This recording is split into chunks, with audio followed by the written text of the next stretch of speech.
மணி 1 1:30 ஆயிடுச்சு. எல்லோரும் ஒரு மாதிரி ரெஸ்ட்லெஸ்ஸாக ஆகிட்டீங்க. பாத்ரூம் போகணும், பசிக்குது, தூக்கம் வருது.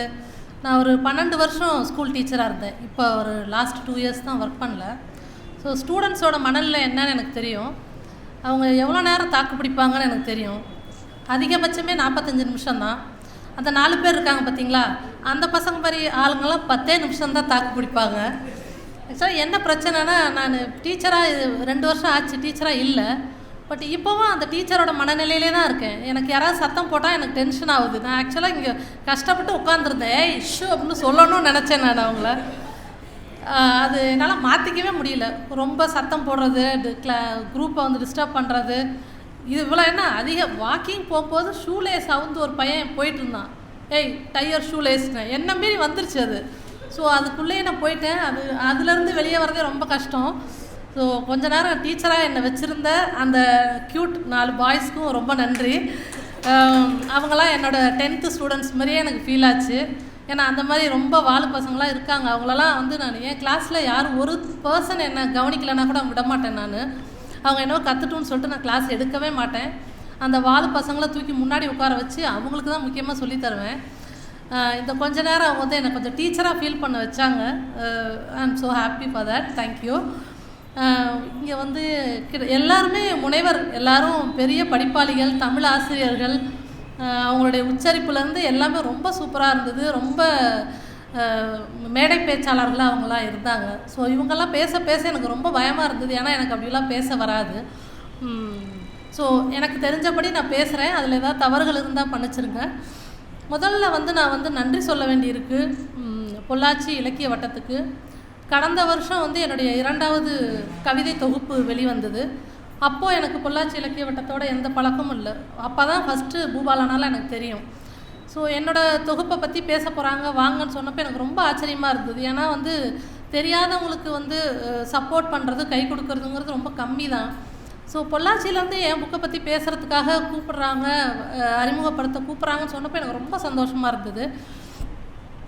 ஆனால் என்னாச்சுன்னா, எல்லாம் ரெடியாகி கிளம்ப போகிறப்போ எனக்கு கொஞ்சம் மறுபடியும் உடம்பு சரியில்லாமல் ஆயிடுச்சு. அட்மிட் ஆகிற மாதிரி ஆயிடுச்சு. அதனால் வர முடியல. ஸோ திரும்பவும் இந்த வருஷமும் போன வருஷமே அவங்க வரல அப்படிங்கிற மாதிரி ஒரு நெகட்டிவாக அதை எடுத்துக்காமல், இந்த வருஷம் திரும்பவும் என்னுடைய புத்தகம் வந்த உடனேயே வந்து நான் கேட்கவே இல்லை. பூபாலன்கிட்டையும் அம்சப்பிரியா சார்கிட்டையும் நான் பேசுகிறதோ அவங்களோட டச்லையோ கூட இல்லவே இல்லை. ஆனாலும் அவங்க வந்து என்னுடைய புத்தகத்தை பற்றி பேச போகிறோம் வாங்கன்னு சொன்னப்போ எனக்கு ரொம்ப ஓவர்வெல்மிங்காக இருந்தது. ரொம்ப சந்தோஷமாக இருந்தது. ஓகே, அவங்க வந்து அப்போது எந்த நட்பையும் பார்க்கல, நீங்கள் எவ்வளோ தூரம் அவங்களோட டச்சில் இருக்கீங்கன்னு அவங்க பார்க்கல, நீங்கள் எவ்வளோ ஃபேமஸாக இருக்கீங்கன்னு அவங்க பார்க்கல. ஒன்லி உங்கள் ஒர்க்கை மட்டும்தான் அவங்க பார்க்குறாங்க. அதேமாதிரி புதுசாக எழுத வரவங்கள வந்து எல்லாருக்கும் அறிமுகப்படுத்தணும்னு நினைக்கிறாங்க அப்படின்னு எனக்கு தெரிஞ்சுது. அதுக்காக பொள்ளாச்சி இலக்கிய வட்டத்துக்கும் நண்பர் பூபாலனுக்கும் ஐயா அம்சப்பிரியா அவர்களுக்கும் என் மனமார்ந்த நன்றிகள். உமா மகேஸ்வரி மேம் இன்னும் கூட கொஞ்சம் நேரம் பேசியிருந்துருக்கலாம். எல்லா கதையும் ரொம்ப என்ன நான் நினச்சி எழுதியிருந்தனோ அந்த பாயிண்டெல்லாம் அவங்க டச் பண்ணும்போது எனக்கு ஒரு மாதிரி கண்ணு கலங்கிருச்சு. இந்த மாதிரி வாசகர்கள் தான் நமக்கு தேவை. படிச்சுட்டு நம்ம என்ன எழுதியிருக்கோம், என்ன சொல்ல வரோன்னு அந்த சொல்லாத விட்ட விஷயங்களை வந்து அவங்க கண்டுபிடிக்கும் போது நமக்கு ஒரு மாதிரி ரொம்ப சந்தோஷமாக இருக்கும். அந்த மாதிரி தான் இருந்தது உமா மகேஸ்வரி மேம் பேசும்போது. ரொம்ப நன்றி மேம். இந்த 10 வருஷம் ஆச்சு என்னுடைய முதல் தொகுப்புக்கும் 2வது தொகுப்புக்கும் இடையில 10 வருஷம் ஆச்சுங்கிறத மென்ஷன் பண்ணாங்க. நான் திரும்பவும் நம்மளுடைய புதிய கவிஞர், குட்டி கவிஞர் அக்கா அவங்களுக்கு நான் சொல்லிக்க விரும்புகிறேன். ப்ளீஸ் நிறுத்திடாதீங்க. ஏன்னா பெண்கள் வந்து தொடர்ந்து இயங்கிறதுக்கு ரொம்ப கஷ்டம். அதையும் பேசும்போது ஒருத்தவங்க சொன்னாங்க, எப்படி வந்து எல்லா வேலையிலையும் முடிச்சுட்டு இருக்கிற அந்த கொஞ்ச நேரத்தில் தான் உங்களால் வந்து உங்களுக்கு பிடிச்ச விஷயங்களை பண்ண முடியும்னு நீங்கள் தான் சொன்னீங்களா, அது சுடர்விழி சொன்னாங்க. ஸோ அந்த ரொம்ப இருக்கிற கொஞ்ச நேரத்தில் தான் உங்களால் இயங்கவே முடியும். ஸோ அப்படி தான் இருக்குது பெண்களுக்கு. ஸோ அதனால் ஏதோ ஒரு கட்டத்தில் வந்து ஒரு சின்ன ஒரு தொய்வாயிடும். எழுதி என்ன பண்ண போகிறோம், இப்போ என்ன செய்ய போகிறோம், அந்த மாதிரி ஒரு மனநிலை எனக்குமே வந்தது. என்னுடைய முதல் தொகுப்பு வந்தப்போ எனக்கும் சொன்னாங்க, நல்லா இருக்குது கவிதைகள், தொடர்ந்து எழுதுங்கன்னு. ஆனால் அதுக்கப்புறம் நான் 10 வருஷம் எழுதவே இல்லை. சும்மா அங்கே ஒன்று இங்கே ஒன்று எழுதுனது தான். அதுக்கப்புறமா தான் 2வது தொகுப்பு இப்போ தான் என் வேலையெல்லாம் விட்டதுக்கப்புறம் தான் வந்து நான் அடுத்த தொகுப்பே கொண்டு வந்தேன், எழுதுனதெல்லாம் சேர்த்து.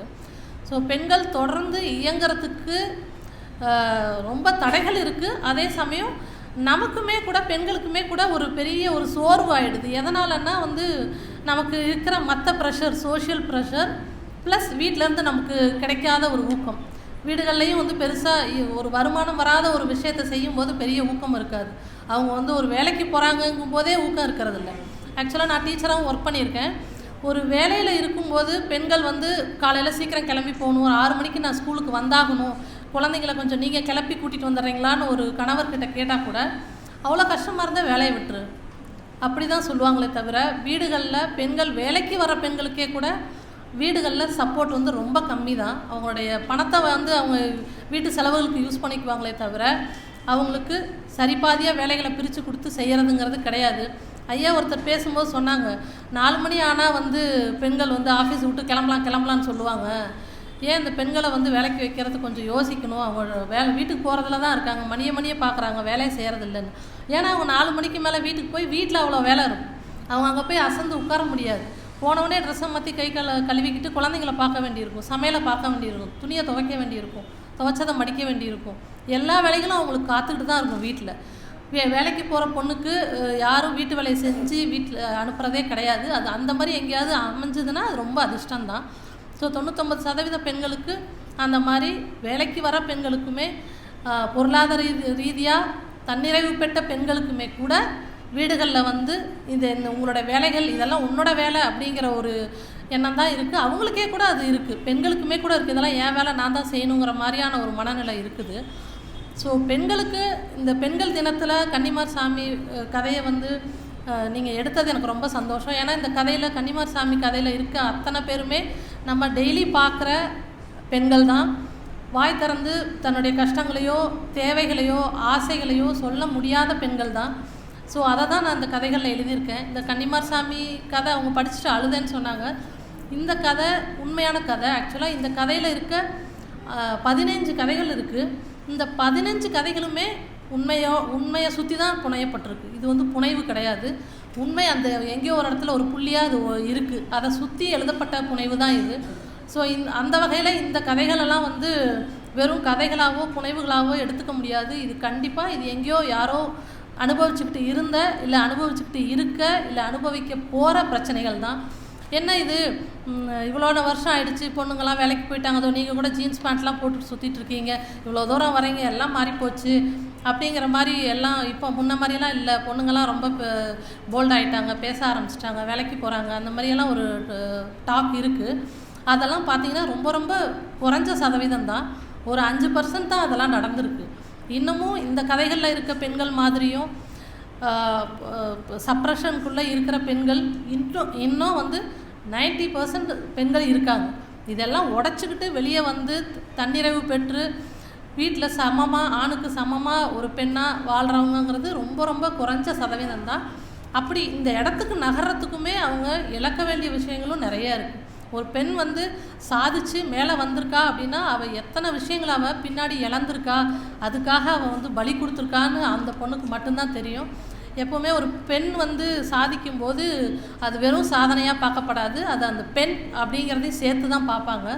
பெரிய எழுத்தாளர்களே கூட ஒரு பெண் அப்படிங்கிறதுனாலே அவங்க ஃபேமஸ் ஆகிடுறாங்க. ஒரு பெண் எழுதுறதுனாலே அவங்க வந்து அவங்களோட எழுத்து வந்து மதிக்கப்படுது. ஆண்கள்லாம் அந்த பெண் அப்படிங்கிறதுனாலே அவங்க பின்னாடி போய் இந்த கதை நல்லா இருக்குன்னு ஜால்ரா அடிக்கிறாங்க அப்படிங்கிற மாதிரி ஒரு பெரிய மதிக்கக்கூடிய எழுத்தாளர்களே பேசியிருக்காங்க. ஸோ ஒரு பொண்ணுடைய உழைப்பு, ஒரு பொண்ணுடைய ஒர்க்கு, ஒரு பொண்ணுடைய திறமை, ஒரு பொண்ணுடைய அறிவு வந்து ஒரு பொண்ணோடதாக தான் பார்க்கப்படுதே தவிர ஒரு பர்சனோட தான் அது பார்க்குறதே கிடையாது. இவள் இப்படி வந்திருக்கா, இவ்வளோ மேலே வந்திருக்கான்னு என்னென்ன பண்ணாலும், ஒரு ஆஃபீஸ்லேயே கூட ஒரு பெரிய போஸ்ட்டுக்கு வந்துட்டானா யாரை பிடிச்சி என்னென்ன பண்ணி மேலே வந்தாலோங்கிற வார்த்தை வராமல் இருக்கவே இருக்காது. ஸோ இதெல்லாம் தாண்டி தான் பெண்கள் எழுத வேண்டியிருக்கு. ஸோ என்னோட நான் எழுத வந்ததும் அப்படி தான், ரொம்ப ரொம்ப குறைஞ்ச நேரங்களில் தான் எழுதியிருக்கேன். சுற்றிக்கிட்ட என் பொண்ணுங்க இருக்கா, அவட்ட நான் பல தடவை சொல்லியிருக்கேன், நல்ல ஒரு மைண்ட் இருக்கும் அது எழுதுறதுக்கு. அப்போ தான் உட்காந்து எழுத ஆரம்பிப்பேன். அம்மா கொஞ்ச நேரம் பேசிகிட்டு இருக்கலாமா, நீங்கள் பேசவே இல்லை இன்றைக்கி ஃபுல்லாக அப்படின்பா. ஒன்றுமே பண்ண முடியாது, புக்கை தூக்கி வச்சுட்டு நான் அவட்ட பேசிகிட்டு இருப்பேன். இப்போ ஒரு நாள் நான் சொன்னேன், நான் வந்து இது மாதிரி எழுத்தாளர்கள் வந்து எனக்கு தெரிஞ்ச ஆண் எழுத்தாளர்கள் எழுத போகும்போது அவங்க மாடிக்கு போயிடுவாங்க, அந்த ரூமுக்கு யாருமே போக மாட்டாங்க, அவங்களுக்கு சாப்பாடு காஃபியெல்லாம் கொண்டு போய் அவங்க ஒய்ஃப் வச்சுட்டு வந்துடுவாங்க. 3 ஹவர்ஸ்னால் அவங்களுக்கு 3 மணி நேரம்னா 3 மணி நேரம் அவங்க வந்து எழுதும்போது வீட்டில் எந்த டிஸ்டர்பன்ஸும் இருக்காது அந்த மாதிரியான ப்ரிவிலேஜ்லாம் பெண்களுக்கு எப்போவுமே இருந்ததில்லை. என்னுடைய கதைகளாகட்டும் கவிதைகளாகட்டும் எல்லாமே சமையல் கட்டில், பாத்ரூமில், வாக்கிங் போகும்போது, குளிக்கும்போது யோசிச்சுட்டு வந்து அவசரமாக எழுதின கதைகளும் கவிதைகளும் தான். ஸோ பெண்கள் வந்து இப்படி எல்லாத்தையும் பேலன்ஸ் பண்ணிக்கிட்டு தான் அவங்க வாழ வேண்டியிருக்கு. ஆனால் அவங்க அதை வந்து நல்லா சிறப்பாகவே பண்ணுவாங்க. ஏன்னா அவங்களுக்கு அது ரொம்ப பழகியிருக்கு. ஒரு பெண்ணுக்கு வந்து மல்டி டாஸ்கிங்கிறது பெண்களுக்கு வந்து பிறந்ததுலேருந்தே அது வந்து அவங்களுக்கு அது அவங்கள அறியாமே அது ட்ரெயின் ஆயிடுவாங்க. ஸோ அப்படி தான் நாங்கள் வந்து எழுதிக்கிட்டு இருக்கோம். ஸோ இந்த மகளிர் தினத்தில் சிறப்பாக மகளிருக்கான ஒரு சிறப்பான தினம் தேவையா அப்படிங்கிற ஒரு கொஷின் வைக்கணும். இப்போ சுதந்திரம் அடைஞ்சு நம்ம 75 வருஷத்தை கடந்து போயிட்டோம், 80 நெருங்குறோம். ஆனால் இப்போ கூட நமக்கு வந்து பெண்கள் தினம்னு ஒன்று வச்சு பெண்களுக்காக கொஞ்சம் அவங்களெல்லாம் அப்படியே பாருங்கப்பா அப்படின்னு சொல்லி காட்டணுமா? அந்த நிலைமையில தான் நம்ம இருக்கிறோமானா அப்படி தான் இருக்கிறோம். நான் வந்து விஷ் பண்ணுறது என்ன அப்படின்னா, பெண்களுக்குன்னு ஒரு சிறப்பு தினமெல்லாம் எதுவும் இல்லாமல் ஆண் பெண் எல்லாம் ஒன்று தான், தேர் ஆல் பர்சன், ஒரு மனுஷங்க அப்படின்னு பார்க்குற மாதிரியான ஒரு இடத்துக்கு நம்ம நகரணும். அதுக்கு ஆண்களோடைய தயவு தேவைப்படுது. ஏன்னா ஆண்களை வளர்க்குற பெண்களோட தயவும் தேவைப்படுது. ஸோ இந்த இடத்துல வந்து நான் பெண்களையுமே குறை சொல்லுவேன். ஏன்னா பெண்களுமே தன்னோட குழந்தைங்களை வளர்க்கும்போது பையனை வேறு மாதிரியும் பொண்ணை வேறு மாதிரியும் தான் வளர்க்குறாங்க. அதெல்லாம் இல்லையா இப்போ மாறி போச்சுன்னா சத்தியமாக இல்லை. இந்த நாள் நேற்று வரைக்குமே இதுதான் நடந்திருக்கு. ஸோ ஒரு பெண் அம்மா வந்து வளர்க்கும் போதே மகனை ஒரு மாதிரியும் மகளை ஒரு மாதிரியும் தான் வளர்க்குறாங்க. மகன் இப்படி இருக்கலாம், மகள் இப்படி தான் இருக்கணுங்கிற மாதிரி தான் வளர்க்குறாங்க. ஸோ இந்த இவ்வளோ பிரச்சனைகளுக்கும் காரணம் பின்பக்கம் பெண்களும் இருக்காங்க. ஸோ பெண்கள் வந்து தன்னுடைய குழந்தைங்களை, ஆம்பளை பசங்களை எப்படி வந்து பெண்களை மதிக்கணும், அவங்கள எப்படி வேல்யூ பண்ணணுங்கிறத சொல்லி கொடுத்து அவங்க வளர்க்கணும். அப்படி பண்ணும்போது தான் பசங்களுக்கு வந்து வரும். ஏன்னா சொசைட்டி வந்து அவங்க வெளியில் வந்து பார்க்கும்போது பெண்களை வந்து சமமாக நடத்தலை. அவங்க ஸ்கூலில் எல்லா இடத்துலையும் அவங்க அப்படி தான் பார்த்துட்டு வளர்கிறாங்க. ஆனால் அம்மாவோட வேலை என்னன்னா, பசங்களை வந்து இல்லை நீ வந்து பெண்களையும் ஈக்குவலாக பார்க்கணும், பெண்ணை வந்து பொண்ணாக பார்க்காம ஒரு மனுஷியாக பார்க்கணுங்கிறத அவங்க அம்மாக்கள் சொல்லி கொடுத்து வளர்த்தா மட்டும்தான் கொஞ்சமாவது பசங்க வந்து மாறுவாங்க. அதை சேட்லி அது வந்து பெண்களுமே அதை பண்ணுறது கிடையாது.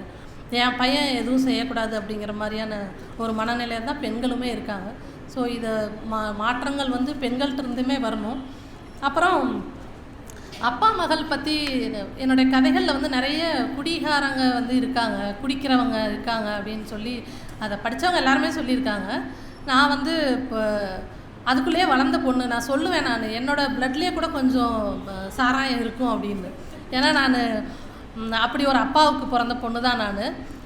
ஸோ நான் வந்து த்ரூ அவுட் இயர்ஸ் வந்து நான் குடிக்கிற ஒரு குடியினால் பாதிக்கப்படுற ஒரு குடும்பத்தை பார்த்துட்டு தான் வளர்ந்துருக்கேன். அதனால் ரொம்ப மனவில் என்னோடய முதல் கவிதை தொகுப்பை கூட நான் எங்கள் அப்பாவுக்கு தான் சமர்ப்பணம் பண்ணேன். ஏன்னா அவர் வந்து என்னுடைய உணர்வுகளை அதிகபட்சமாக பாதித்தவர் அவர் தான், நல்ல விதமாகவும் கெட்ட விதமாகவும்.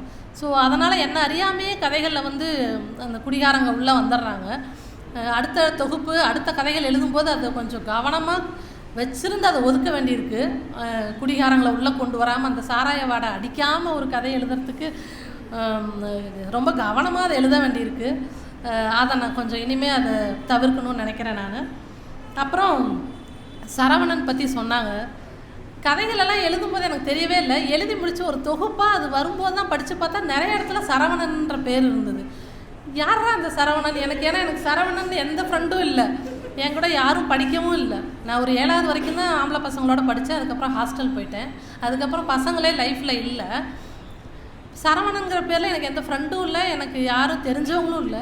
எங்கேருந்து இந்த சரவணன் வந்து என் கதைக்குள்ளே ஒளிஞ்சிக்கிட்டான்னு எனக்கு தெரியல. நிறைய சரவணன் இந்த கதைகள் இருக்குது. எனக்கு ஆக்சுவலாக நான் பார்க்காத என் மனசுக்குள்ளே இருக்க அந்த சரவணனை பார்க்கணுன்னு கூட ஆசையாக இருக்குது. அவன் எப்படி இருப்பான் அப்படிங்கிற மாதிரி. ரொம்ப வயசாகிறதுக்குள்ளே அந்த சரவணனை பார்த்துட்டா நல்லாயிருக்கும்னு நினைக்கிறேன் நான். ஸோ சரவணன் இருக்கட்டும், பரவாயில்ல விடுங்க, அது என்னோடய சரவணனாக இருந்துட்டு போட்டுமே.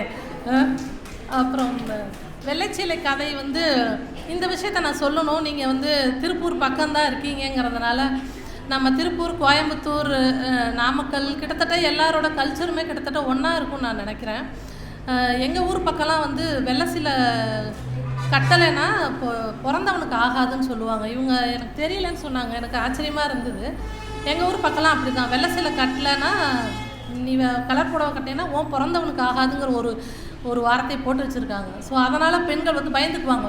புருஷனுக்கோ மாமியார் மாமனாருக்கோ கூட பயப்படாமல் இருப்பாங்க. ஆனால் பிறந்தவனுக்கு ஏதாவது ஒன்று ஆயிடுச்சுன்னா உயிரே விட்டுருவாங்க பெண்கள். ஸோ அதனால தான் அதை போட்டு வச்சுருக்காங்கன்னு நினைக்கிறேன். பையன் உன் தம்பிக்கோ அண்ணனுக்கோ ஆகாது, உன் பிறந்த வீட்டுக்கு ஆகாதுன்னு சொல்லி வச்சா அவன் பேசாமல் வாயை மூடிட்டு வெள்ளை சேலை கட்டுவாங்கன்னு சொல்லி. ஸோ இந்த கதை அதை பேஸ் பண்ணி தான் வந்த கதை. பெண்கள் யாருக்கும் வெள்ளை சேலை கட்டுறதுக்கெலாம் என்றைக்குமே ஆர்வம் இருந்ததில்லை. எங்கள் அம்மா வந்து வெள்ளைப்புடவை கட்டினாங்க. நான் வந்து சொன்னேன், நான் வெள்ளைப்புடவை ஏமா கட்டுறீங்க, கலர் சாரி கட்டுங்க, இப்போ எல்லோரும் கலர் புடவை கட்டுறாங்க அப்படின்னு சொன்னப்போ அப்போ எங்கள் அம்மா சொன்னாங்க, இல்லை ஆக்சுவலாக அப்பா ரொம்ப படுத்த படுக்கையாக இருக்கும்போது ஒரு தடவை என்னை கேட்டாங்க, வனிதா நீ வந்து நான் செத்துட்டேன்னா நீ வெள்ளைப்புடவை கட்டுவியா கலர் புடவை கட்டுவியா, ஏன்னா என் தம்பி பொண்டாட்டிலாம் வந்து தம்பி செத்தவொன்னே கலர் புடவை கட்டிச்சு, நீ என்ன வெள்ளை கட்டுவியா கலர் கட்டுவியான்னு கேட்டாங்க. எங்கள் அம்மா வந்து சொல்லியிருக்காங்க, ஏங்க அப்படி சொல்கிறீங்க, அதெல்லாம் இல்லை நான் வெள்ளைப்புடவை தான் கட்டுவேன்னு. சரி சரி அதான் கேட்டேன் அப்படின்னு. சாக போகிறப்ப கூட எவ்வளோ ஒரு கொடூரம் பாருங்கள் அந்த ஆளுக்கு. சாக போகும்போது கூட ஒரு உறுதி வாங்கிக்கிட்டு நான் செத்தனா நீ வெள்ளைப்புடவை தான் கட்டணும்னு மறைமுகமாக ஒரு ஆர்டரை போட்டுட்டு தான் அவர் செத்துருக்காரு. நான் இப்போல்லாம் நான் ரொம்ப நினைப்பேன், நான் ஆக்சுவலாக எங்கள் அப்பாவை நான் மிஸ் பண்ணுறேன். எங்கள் அப்பா செய்யக்கூடாதுன்னு சொன்ன விஷயங்களை எல்லாத்தையும் நான் பண்ணிகிட்டு இருக்கேன். அவருக்கு வந்துட்டு என்னெல்லாம் பிடிக்காதோ அது எல்லாத்தையும் லிஸ்ட் பண்ணி நான் பண்ணிகிட்ருக்கேன். அவர் இப்போ இல்லையே அப்படிங்கிற ஒரு ஆதங்கம் எனக்கு இருக்குது. அவர் இருந்திருந்தானா இதெல்லாம் நான் கேட்டிருப்பேன். ஆக்சுவலாக எனக்கு முன்னாடி என் பொண்ணு கேட்பா, ஏன்னா என் பசங்களாம் அதுக்கு அடுத்த ஸ்டேஜுக்கு போயிட்டாங்க. கேள்வி வந்து நானே கூட நிறைய இடங்களில் வந்து பேசும்போது கொஞ்சம் அந்த கன்சர்வேட்டிவாக எனக்கு தெரியாமல், ஏன்னா நான் கிராமத்தில் வளர்ந்த பொண்ணு தான், எங்கேயோ ஒரு இடத்துல அவங்க ஸ்லீவ்லெஸ் போடும்போது ஸ்ருதி இது போட்டுட்டு ஜாக்கெட் போட்டுக்கிறியா அப்படின்னு எங்கேயாவது வந்துடும். ஆனால் அவன் என் பொண்ணு வந்துட்டு அந்த மாதிரி ஒரு சின்ன விஷயத்த கூட விட மாட்டாங்க. ஒரு பொண்ணு ஒரு தோசை கூட ஊற்ற மாட்டேன், இவ்வளோ பெரிய பிள்ளை பொம்பளை பிள்ளைன்ட்டானா முடிச்சு போச்சு, அது என்ன பொம்பளை பிள்ளைன்னு பிடிச்சிக்குவாங்க. ஸோ அந்த ஸ்டேஜுக்கு அடுத்த ஜென்ரேஷன் வந்துட்டாங்க. ஸோ எங்கள் அப்பா வந்து சாக போகிறதுக்கு முன்னாடியே கிரிமினலாக வந்து வெள்ளை சீலை தான் நீ கட்டணும் அப்படின்னு சொல்லி ஆசையை பேசுகிற மாதிரி பேசி உறுதி வாங்கிட்டு போயிருக்காரு.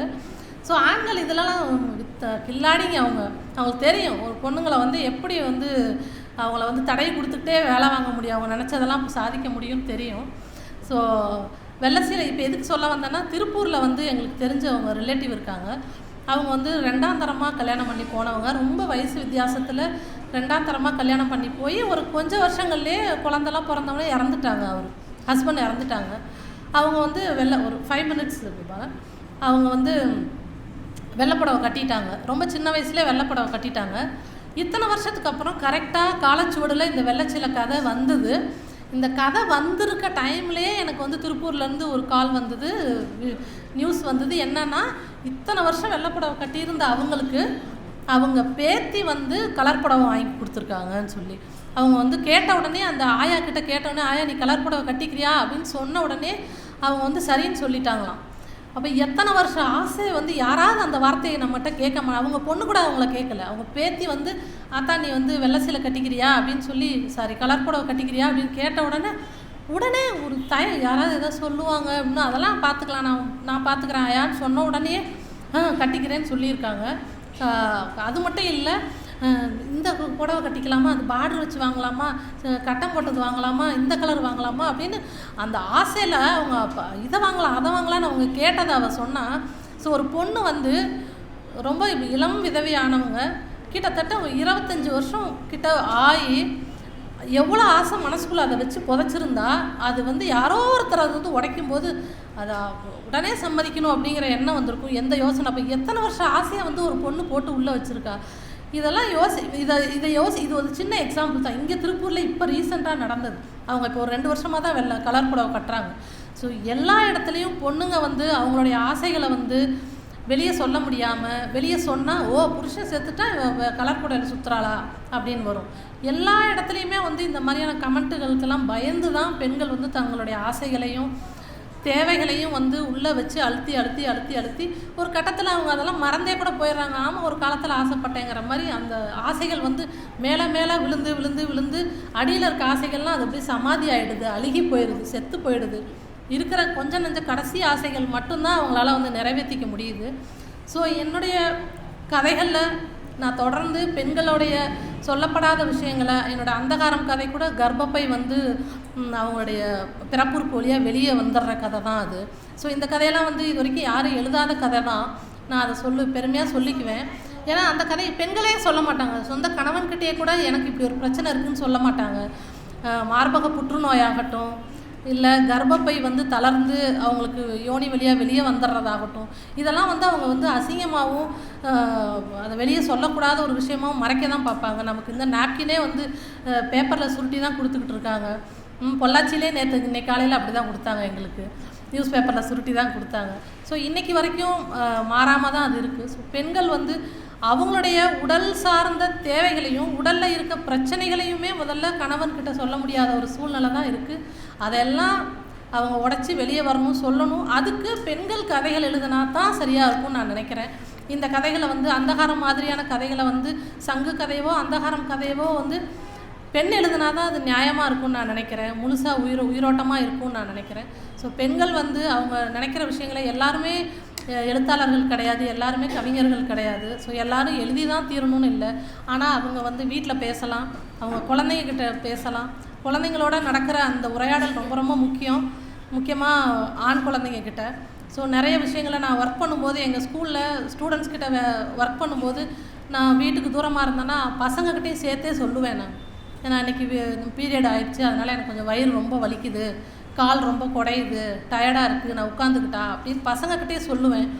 அவங்களுக்கு தெரியணும் பெண்களுக்கு இவ்வளோ பிரச்சனைகள் இருக்குதுன்னு அவங்களுக்கு தெரியணும். அதை வந்து நார்மலைஸும் பண்ணணும். இது வந்து மறைக்கக்கூடிய விஷயம் இல்லை, இது எல்லாருக்கும் உள்ள விஷயம்னு தெரிஞ்சுக்கணும்.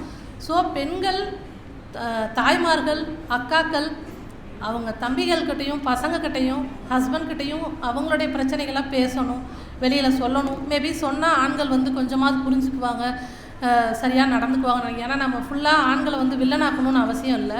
நம்ம அவங்களோட தான் காலம் ஃபுல்லாக நம்ம ட்ராவல் பண்ண போகிறோம்.